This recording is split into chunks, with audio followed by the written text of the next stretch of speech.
Ask Dan Schneider.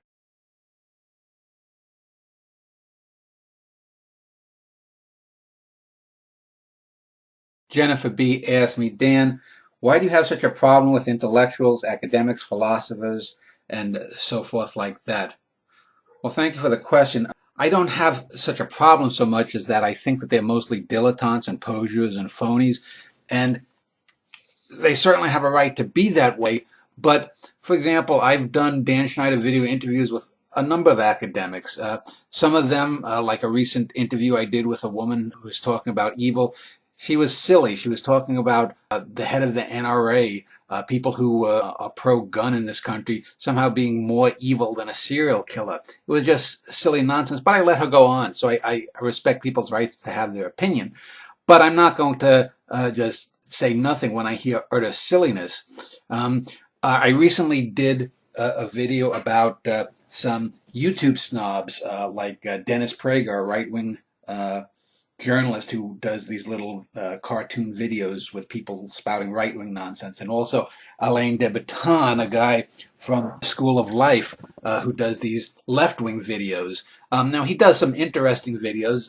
They've done some series on the working lives of people around the world, and they're pretty good. And there are a number of other videos that are pretty good, about maybe 15 to 20% of them. Other videos that they do, most of the things that reflect Botton's own personal philosophy and ideology, usually very left-wing political stuff, is bad. There's an art series that's done by a woman named Hannah Roxburgh, an English gal who's quite attractive, but pretty much dumb as a post when it comes to art, that are terrible. And there are other videos like talking about sexuality or pornography or why men find lesbians attractive that show that these people don't live in the real world. Men look at lesbians because they like looking at good-looking women. There's nothing deeper about it. But Botton is one of these people that, lives in his own little fantasy world, a world of privilege that he got. And that's the basic reason why Botton and people like him, are out of touch, and they make these videos that are so kind of silly. And it's why I have a problem with, in general, intellectuals and academics, is because they don't live in the real world. They don't understand things like evil. They don't understand the workaday evil that comes from corporations and having to work your ass off, break your back, get calloused hands. So I'm going to examine in this video a video that the School of Life run by Alain de Botton put out. But before I do, I'm going to take a look at Botton's life. So if online reports are to be believed, Botton lived a life not unlike that of many European intellectuals. Apparently, he was born in Zurich. He has a family wealth worth hundreds of millions of dollars. He was sent to a boarding school in England. He had all of the best. He had contacts. He got books published at an early time. Now, people, of course, will say, well, you and people like you are just jealous of him. No, I'm not jealous. I'm not envious of him, because when you look at the stuff that he promotes, it's not particularly good overall. Like I said, there's a few interesting things, and he can be on point in some areas, and I'll get to that when I review his latest video. But in a lot of them, they're just nonsense. And if you look at the actual writing, and I have seen some of the writing online, it is pretty shallow. There's little more that separates most of Botton's thinking from the kinds of people that are put on an Oprah Winfrey show. These kinds of more fraudulent guys like a Tony Robbins or a Marianne Williamson or people like that. It says here in his personal life, Botton described his relationship with his father as difficult. When I sold my first bestseller and $1 million was peanuts for my father, he was not impressed and wondered what I was going to do with myself.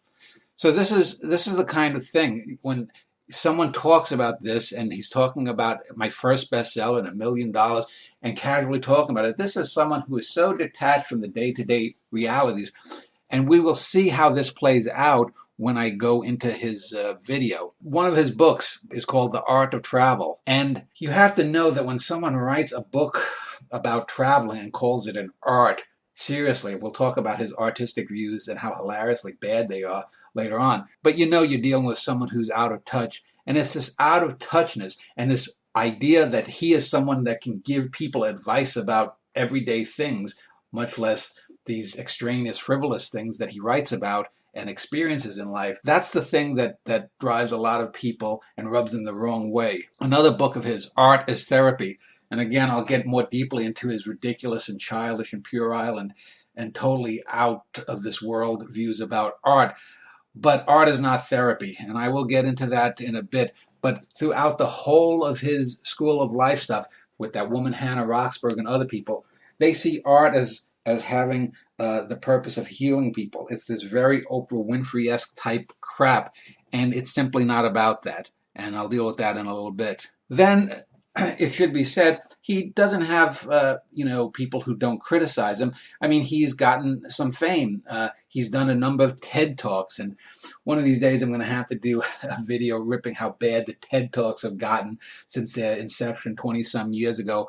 But no one today really takes TED Talks seriously. They are basically talks from people in all walks of life on how to make money, how to be successful. And success is almost always defined by money, even by Botton, even as he claims to not define his success in that way. There are people that have written, however, critical works about him. In The Spectator, someone wrote why Alain de Botton is a moron.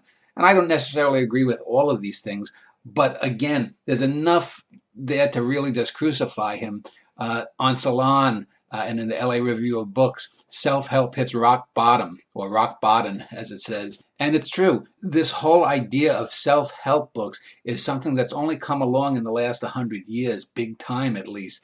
And people like this Botton, who have very little life experience of themselves, are not the people that should be giving it. The New Republic had a piece called How to Be a Pseudo-Intellectual, and it really rips into Botton. Again, I probably agree with most of the stuff, or a good portion of the stuff, if not all of it. But then there's the hypocrisy. And no one's saying that Botton or anyone can't make money or whatnot. But as we'll see in this video later on, when he talks about his perfect society, he doesn't live up to the things that he espouses in the society. In every video he ends his videos, and I'll end that video that I'm going to rip in a little bit with his ad there.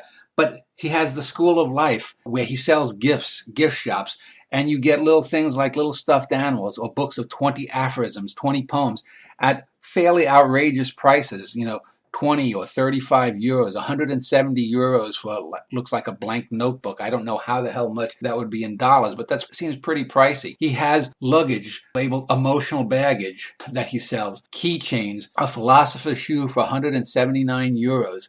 My God. He also has other little knickknacks, doodads, coloring as therapy poster. He's got a toolkit for life. These things sell, for quite a pretty penny, a pretty euro, I guess you would call it.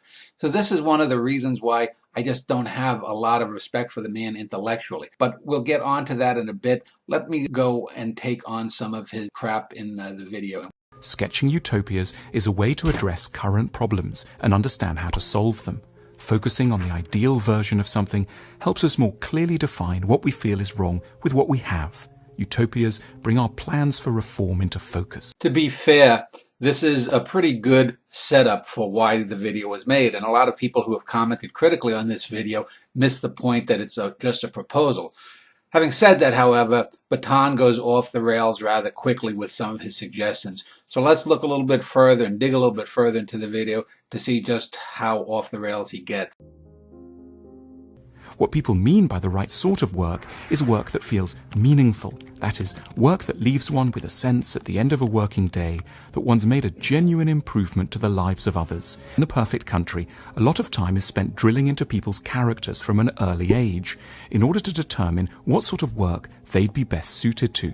Realizing the potential of every worker is pretty much the national priority. In The Perfect Country, respect is given not just for becoming wealthy, but for how serious the problem was that you fixed while making your wealth. Well, where to begin? First off, 99.9% of jobs that have ever been done by anyone or ever will be done by anyone are not going to improve the world. They just feed yourself. They just clothe yourself. You do a job to get by in the world. The very few things that can improve the lives of everyone, the sciences, the arts, can only be done by a very small percentage of people very well to move someone. Herman Melville or Michael Faraday can change the life of someone 150 years after they were born, but not the plumber. Then he advocates government intrusion into everything. How the hell is the government going to solve a problem? They can't solve any problems that I know of, but they're going to get people into all the jobs they want. And wealth is not about problem solving. Yes, that would be nice, but it's a utopian fantasy at best. There are famous people in the perfect land, but not the usual suspects. Here, celebrities are exemplars of qualities we really need in our everyday lives. One of the most famous people in the country won the Good Apology contest last year. So according to Botton, we need better celebrities, which I agree with. We don't have to celebrate idiot sports stars or movie stars or singers that, live nothing but hedonistic lives. But apology? Someone giving an apology is worth being a celebrity? That first of all implies that people don't apologize now, which is false. Maybe celebrities don't, but real people do. How about greatness? Great artists, great scientists being celebrated. Not just good folks who do what they should do normally. Everyone should apologize if they're wrong. That's nothing to celebrate. That should be the bare minimum that's accepted. Celebrate the great. People are extremely emotionally literate about their feelings. Psychotherapy has high prestige.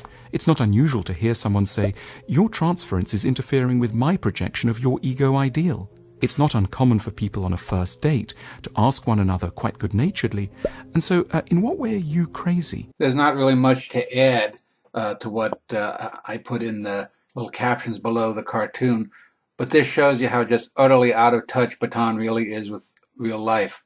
I mean, it's a joke.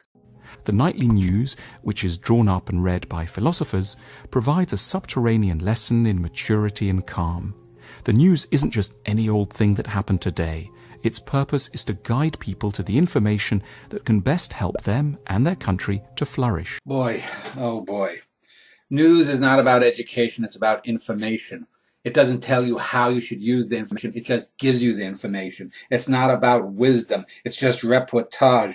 And, I mean, what Botton does in this, he tries to make it seem as if philosophers know more than the average person. In certain things, yes, but not in the day-to-day things that make up and comprise most of the news, as Botton has so aptly shown in some of his earlier suggestions. Also, in Botton's world, there is no objectivity in news, yet that is the very essence of journalism. People gather in new kinds of secular temples dedicated to important qualities. There are temples to calm and temples to community, temples to forgiveness and to kindness. There are rituals for all the major life stages, and the best writer in the country has recently written a secular liturgy for weddings and funerals. If you noticed, our friend Botton seems to just be replacing one religion with another one. Basically, a supernatural religion with a cult of personality type religion. And this is not to be surprising, since a lot of the things he advocates are very communistic, at the least socialistic, and they have very much Stalinistic and cult of personality trends to them. And if you think that his ideas of art expressed in that little segment are bad, just wait. In the perfect country, people love art, but they've entirely given up on the strange idea that art should be for art's sake. Being an artist is a job with a very practical purpose. It's to make the best ideas vivid and persuasive so that we can keep them at the front of our minds at all times. Art is there to remind us to be calm, forgiving, open to experience, and properly awed by all that exceeds us. It's a therapeutic medium which is judged to be part of the National Health Service. So Botton speaks like a true non-artist, and not only a non-artist, but someone who doesn't even fundamentally understand art. I have not read his novel, but I'm sure it's probably bad. He's 180 degrees wrong on everything. I mean, you just don't, there is no practicality in art. One of the things that makes art so valuable is that it has no practical purpose. That's where negative capability comes from. You get art intuitively, and because you get it intuitively, it doesn't serve a particular function. But that's where its power is from. Art is practical in one sense in that it is communication, But it is communication that serves a higher purpose. It communicates at a level that you cannot get in the prosaic world. Art for art's sake, for example, makes up 98% of the great art out there. The political, the religious, the philosophically based art, where those things come first, cannot even be great art most times because the art does not come first. The great conundrum of art is that it is not necessary. But when you get the piece of art, when it gets to you intellectually, which then seeps down into the emotion, because all great art that affects you emotionally also affects you intellectually. The reverse is not true. Hence, even though art is not necessary, someone affected by great art feels that it is necessary, and it's only great art that gets to a person like that. In these views of art and in the other things that I've commented on and other things that Botton mentions in the video that I haven't even gotten into, Botton shows himself to be both callow and just flat out stupid. In the preceding section, Botton equates a generic Soviet-type architecture with Venice and says the people actually want it and it's good for them. About the only good point he makes there is that architecture is not really art, although it uses art, but it's maybe the only good point Botton makes in the whole video. To defend citizens' own best long-term interests. It's a force enabling them to realize their true potential. That's why the government bans business doing certain quite unhelpful things and why there are shows on TV about how to be a kinder person. It's not spooky because it's properly, democratically sincere. People are grateful in a perfect country. Patriotism isn't seen as a weird aberration. It's an appropriate response. You don't just feel proud of what you've achieved, you can feel part of a bigger, better, collective adventure. Well, there's not really much more to say about those specific points except, well, the ads. Take a look. This is the real reason Botton puts out all this crap. The ads. Take a look. And again, he has a right to make money and whatnot, but he does it so hypocritically. Again, look at the crap and look at the crap that he sells that I had earlier in this video. So that wraps up my thoughts about Botton and intellectuals and academics. And again, I don't hate them or anything, but this is the kind of language that a lot of people who are immature use. Society that was better off without these kinds of people, because even people who are workaday prosaic people that do the jobs that no one else wants to do, these are the people that societies are formed around. And it's the great people above that move society. The middle managers, the people in between, are the people like Botton. These are the people who work at academic institutions.